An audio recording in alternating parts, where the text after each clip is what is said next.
За најмногу 2 години во источниот регион проблемот со сместување на стари лица ќе биде решен. Имавме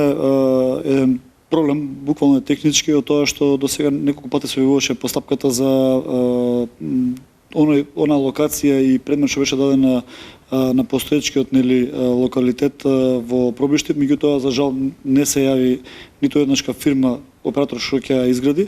Заради тоа имавме и ресорен состанок со градоначалникот на Пробиштип и во разговорите согледани сите оние аспекти кои што значи дека не може да се реализира за жал заради техничка неисправност на целиот проект, да се направи нов проект, да најдат нова локација како општина, бидејќи тоа им е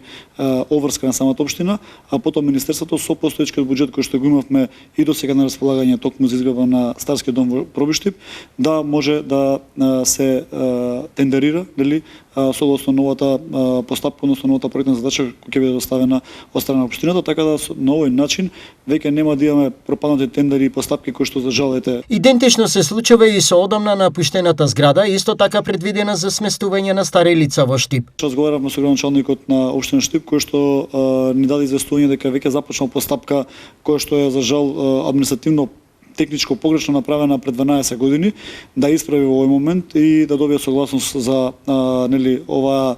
работа од владата. Веќе е тоа во постапка. Следно ќе биде да се направи проект за да се бидејќи тој кој што е пред 12 години за жал е стар и ги надминува сите стандарди, треба да се направи нов проект каде што ќе го финансира токму општината и веќе и ова разговарано со градоначалникот и во тој момент веќе ќе премине кон финансирање повторно како што и Пробиштип што го напоменав пред малку и овој дом во Штип, Старски дом и конечно оваа карабина после 12 години да стане реалност и да биде достапна пред се за жителите и граѓаните токму на ова населено место. До крајот на месецов Кочани ќе се одлучи за изведувач на работите во новиот дом за стари лица, што заедно со активниот во Берово речиси ќе го реши овој проблем. Со Кочани, Штип и Пробиштип и уште неколку локации кои што ќе оставам да бидејќи општините, локалната самоуправа мора да ги достават како проектни задачи да ги разгледаме и да дискутираме за тие, ќе почекаме да дојдеме во финална фаза на овие проекти.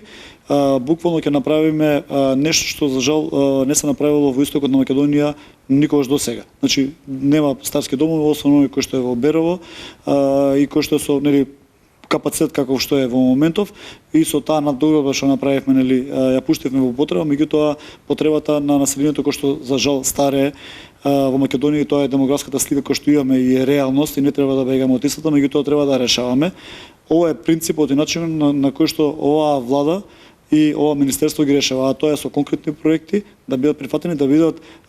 имплементирани, да не бидат само на хартија ставени, туку да влезат во имплементација како што е Старскиот дом во моментов во Кочани, во Кавадарци, кои што се распишани како постапки за набавки и се надевам дека за брзо време ќе имаме оператори кои што истите ќе ги ставени во фаза на изградба, а потоа и за одреден период, бидејќи се градби, да добиеме и старски домови кои што ќе бидат реалност за граѓаните во овие градови. Според Велковски, овие 3 објекти ќе примаат речиси 400 стари лица.